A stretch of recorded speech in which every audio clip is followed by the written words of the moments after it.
नमस्कार. मराठी अभ्यास केंद्राच्या वतीने वेगवेगळ्या पत्रकार परिषदा आपण इथं घेतो. तुम्हाला सगळ्यांना माहिती आहे. तर या पत्रकार परिषदेच्या प्रक्रियेमधलीच ही एक पत्रकार परिषद आज आम्ही आपल्यासमोर घेतो आहोत. आणि त्या पत्रकार परिषदेचा विषय आहे मराठी नववर्षाची स्वागत यात्रा. आज तुलनेनं कमी आहेत संख्येनं लोक आलेले. मला वाटतं आझाद मैदानात इथे अधिवेशन चालू असल्यामुळे जी काही आंदोलनं चालू असतात तिथेही पत्रकारांचा मोठ्या प्रमाणामध्ये राबता असतो. ही जी यात्रा आहे ही आपण 19 तारखेला गुरुवारी म्हणजे पाडव्याच्या दिवशी घेतो आहोत. मी आणि माझ्यासोबत माझे सहकारी डॉक्टर प्रकाश परब, साधना गोरे आणि कॉस्माई डिसूजा आम्ही चौघे या पत्रकार परिषदेमध्ये आहोत. आता ही जी यात्रा आम्ही काढतो आहोत त्या यात्रेच्या बद्दल आपल्याला मला सांगायचं आहे. अशा प्रकारच्या शोभायात्रा मुंबईमध्ये, ठाण्यामध्ये, डोंबिवलीत आणि महाराष्ट्राच्या वेगवेगळ्या भागांमध्ये गेल्या काही वर्षांमध्ये सातत्यानं निघताना तुम्हाला दिसतात. आता त्या सगळ्या यात्रांना शोभायात्रेचं स्वरूप आलेलं आहे आणि या सगळ्या शोभायात्रांमध्ये लोक नटून थटून जाणं,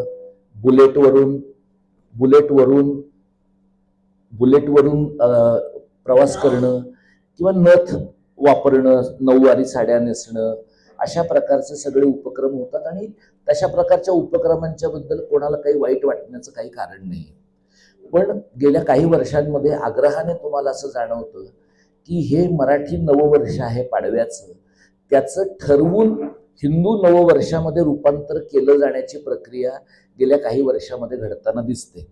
म्हणजे हे जर महाराष्ट्रातलं मराठी नववर्ष असेल तर या नववर्षाच्या यात्रेमध्ये महाराष्ट्रातला मुसलमान आहे का, महाराष्ट्रातला बौद्ध आहे का, महाराष्ट्रातला ख्रिश्चन आहे का, महाराष्ट्रातला गावखेड्यातला जैन आहे का, या प्रकारचा प्रश्न आपल्याला पडला पाहिजे. पण तो झगमगाट इतका असतो, तिथे दंडनाट डीजेचा आणि लाऊडस्पीकरचा इतका असतो की आपण त्या सगळ्या गोष्टींमध्ये याचा विचार नाही करत.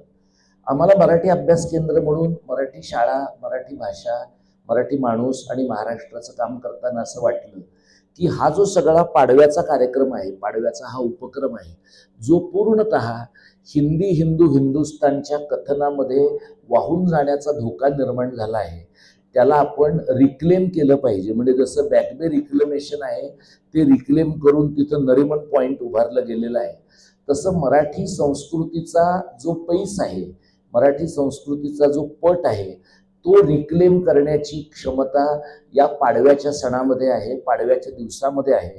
त्यामुळे सर्वसाधारणपणे मराठी अभ्यास केंद्राचं काम जर तुम्ही बघितलं तर ते काम उत्सवी स्वरूपाचं नसतं, म्हणजे आंदोलनाच्या स्वरूपाचं आहे किंवा रचनाबद्ध स्वरूपाचं काम आहे.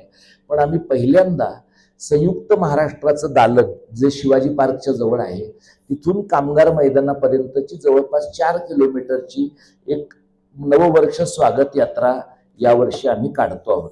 आता प्रश्न असा आहे की या प्रकारची यात्रा आपण ज्या वेळेला काढतो त्यावेळेला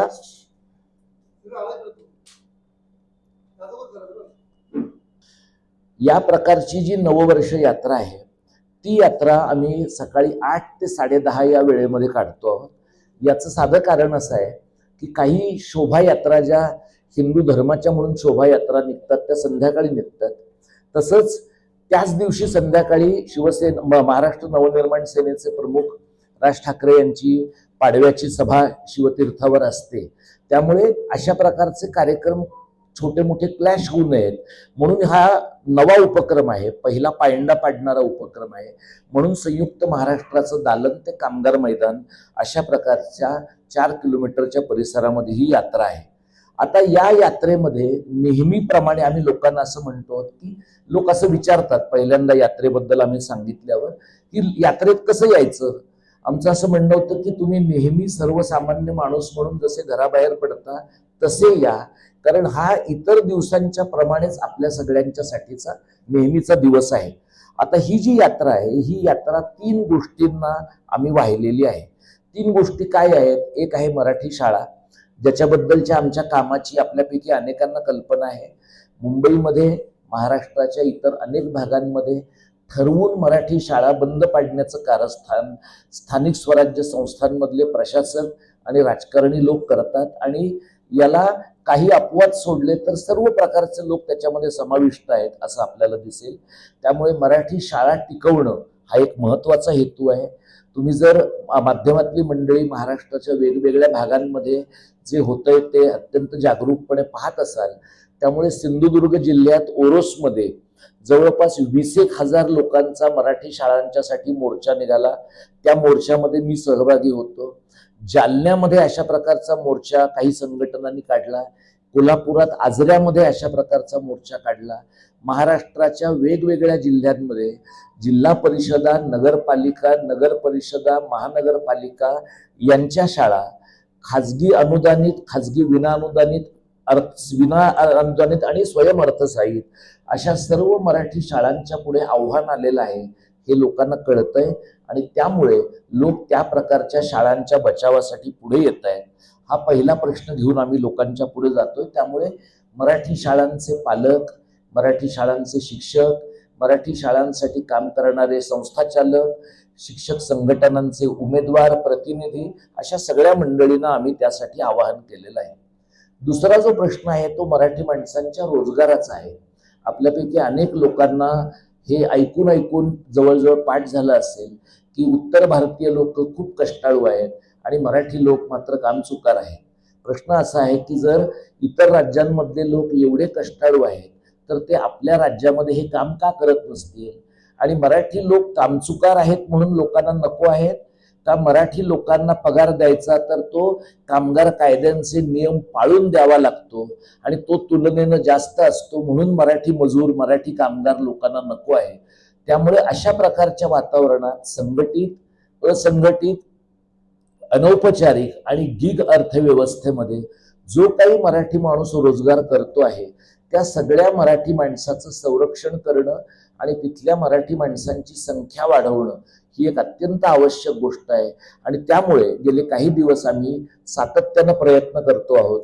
डॉक्टर नीरज हातेकर, डॉक्टर संजीव चांदोरकर यांसारख्या अर्थतज्ञांशी पण आम्ही अनौपचारिकरित्या बोलतो आहोत की मुंबईमध्ये, मुंबईच्या परिसरामध्ये, MMR प्रांतामध्ये, महाराष्ट्राच्या उर्वरित भागामध्ये कोणत्या प्रकारचे रोजगार असे आहेत की ज्याच्यात भांडवली गुंतवणूक अधिक लागते, कोणत्या प्रकारचे रोजगार असे आहेत की ज्याच्यामध्ये श्रमाची गुंतवणूक अधिक आहे आणि त्यामुळे येत्या काळामध्ये कोणते रोजगार मराठी माणसांना अधिक मिळण्याची शक्यता आहे आणि मराठी माणसांचा महाराष्ट्रातल्या रोजगारावरचा वरचष्मा टिकवून ठेवण्यासाठी आणि मराठी माणसाच्या ताब्यातनं निसटलेलं भांडवल पुन्हा मराठी माणसाच्या हातात आणण्यासाठी आपल्याला काय करता येईल या प्रकारचा विचार मराठी रोजगार या त्या मेळाव्याच्या किंवा त्या यात्रेच्या भागातनं होणार आहे. आणि त्यासाठी सगळ्या ज्या मराठी संस्था आहेत अगदी नितीन पोद्दारांपासून इतर जे मराठी उद्योजकांच्या सोबत काम करणारे लोक आहेत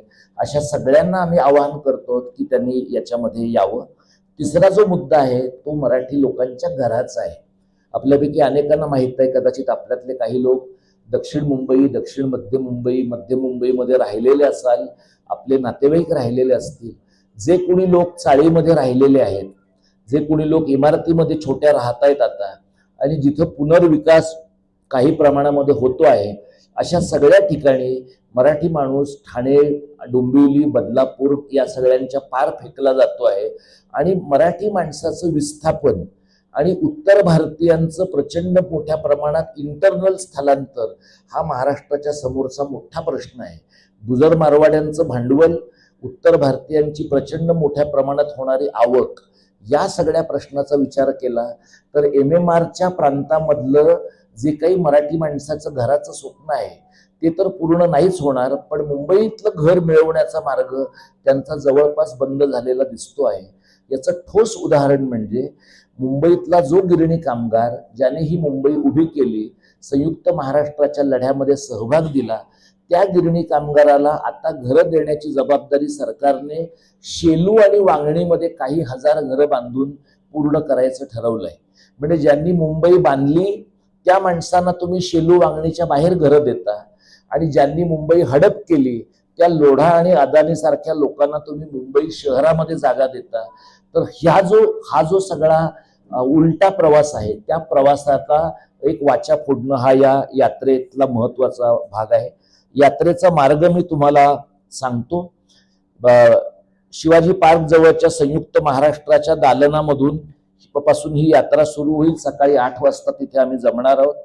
शाहीर संभाजी भगत, त्यानंतर राजकुमार तांगडे, संभाजी तांगडे, दुर्गेश काळे, सुदर्शन जगताप, महेंद्र डोंगरे आणि तोडकं मोडकं नावाच्या नाट्य ग्रुपची टीम, असे सगळे जे कलेच्या क्षेत्रातले लोक आहेत ते कलात्मक सादरीकरण तिथं सकाळी 8 वाजता करतील.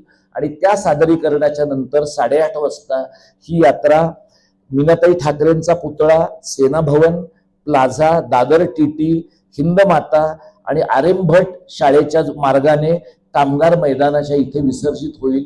आणि ही यात्रा जिथे विसर्जित होईल तिथं आम्ही गेले वर्षभर लोकांची मराठी कारण आणि महाराष्ट्र धर्माची जी मांडणी करतो आहोत.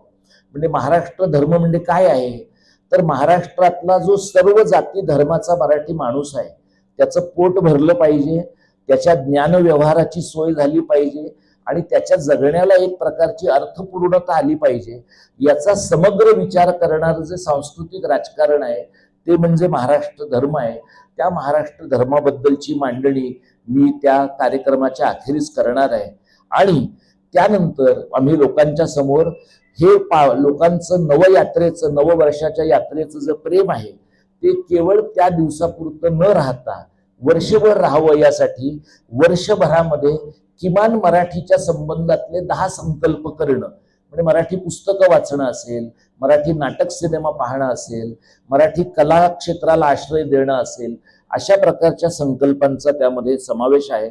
आतापर्यंत चिन्मयी सुमित, सुमित राघवन, प्राजक्ता हनमघर, विनायक कोळवणकर आणि वैभव मांगले या मंडळींनी या सगळ्या या यात्रेला पाठिंबा दिला आहे आणि त्यांच्यातले अनेक लोक या यात्रेमध्ये सहभागी होणार आहेत.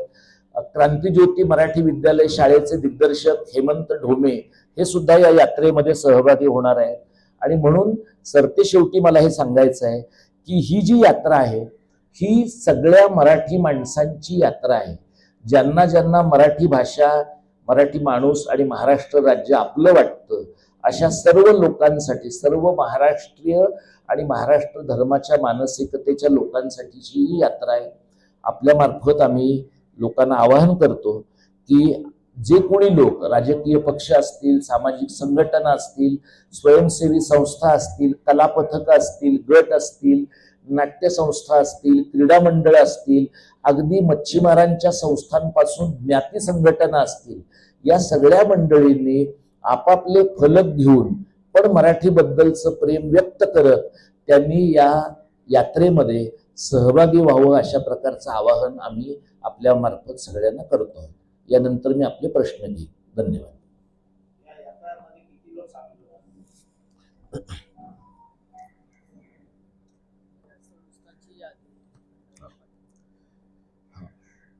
तुमच्या प्रश्नाला उत्तर देण्याच्या अगोदर मी या यात्रेमध्ये सहभागी होणाऱ्या संस्थांची नावं सांगतो. महेंद्र गणपुले, अध्यक्ष, महाराष्ट्र राज्य माध्यमिक आणि उच्च माध्यमिक महामंडळ. रवींद्र फडणवीस, अध्यक्ष, महाराष्ट्र राज्य शिक्षण संस्था महामंडळ. विनय राऊत, महामुंबई शिक्षण संस्था संघटना मुंबई.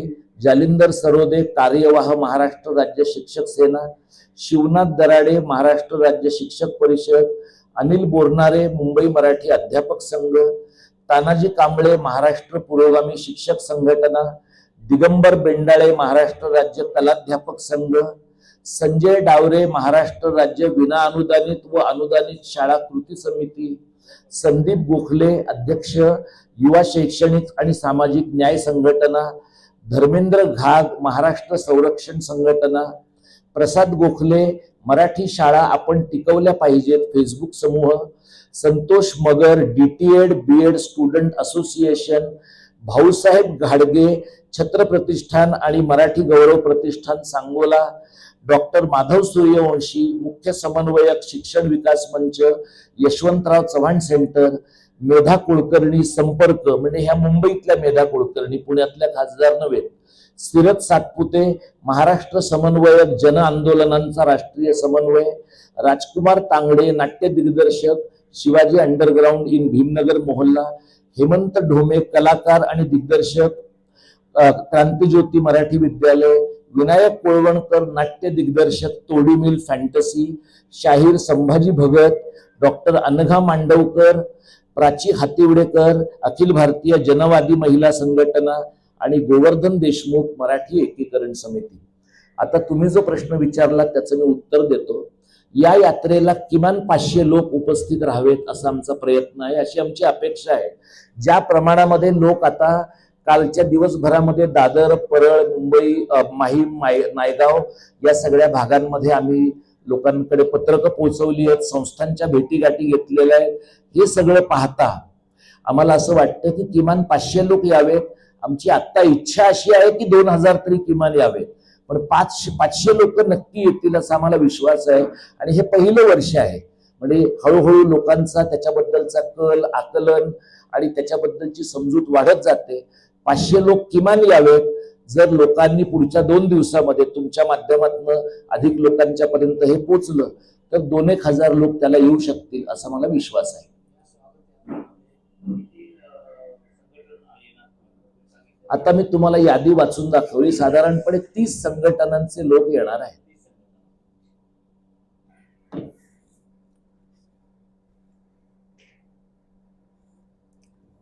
आणखी काही प्रश्न असतील?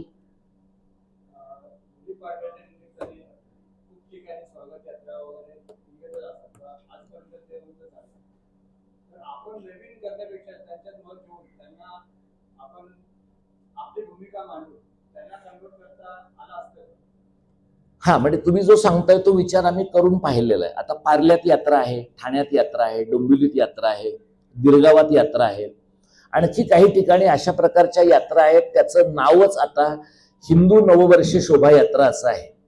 आम्ही असं मानतो की महाराष्ट्राचं सध्याचं जे सांस्कृतिक राजकारण आहे त्या राजकारणाच्या पुढचा सगळ्यात मोठा पेच महाराष्ट्र धर्माचं राजकारण आणि हिंदुत्वाचं राजकारण हा आहे. आम्ही जे मराठी शाळा, मराठी भाषा, मराठी माणूस याच्यासाठी काम करणारे लोक आहोत. आम्ही निखळ NGO नाही आहोत. आम्ही एक प्रकारचं राजकीय भान असलेली चळवळ चालवतो. त्यामुळे तुम्ही म्हणता तो पर्याय खरा सोपा होता की त्यांच्या 2000 लोकांच्या मध्ये आमच्याही 10 लोकांनी जायचं आणि एखादा फलक तिथे दाखवला असता. पण तिथं असणाऱ्या बुलेट, तिथं वाजणारे ढोल आणि तिथल्या सगळ्या देखाव्यामध्ये आमचा फलक आम्ही सोडून कुणीच पाहिला नसता. आणि त्यामुळे आम्हाला जो अजेंडा मांडायचा आहे आम्हाला दिसायचं नाहीये. आम्हाला मराठी शाळा, भाषा, मराठी माणूस, मराठी कारण आणि महाराष्ट्र धर्माचा अजेंडा मांडायचा आहे. आणि आम्ही हे नॅरेटिव्ह बदलण्याचा प्रयत्न करतोय की पाडवा हे मराठी नववर्ष आहे आणि त्या नव्या वर्षाचं पावित्र्य हे मराठी नववर्ष म्हणून राखलं पाहिजे.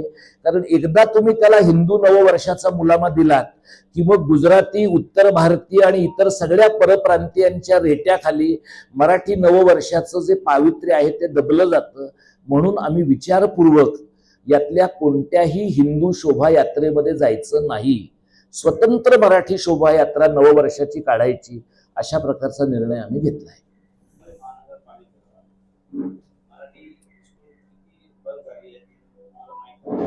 आम्हाला माहित आहे गेल्या 3-4 वर्षातच 50 शाळा बंद झाल्या. म्हणूनच मराठी शाळा हा त्यातला एक अत्यंत कळीचा विषय आहे आमच्या समोर.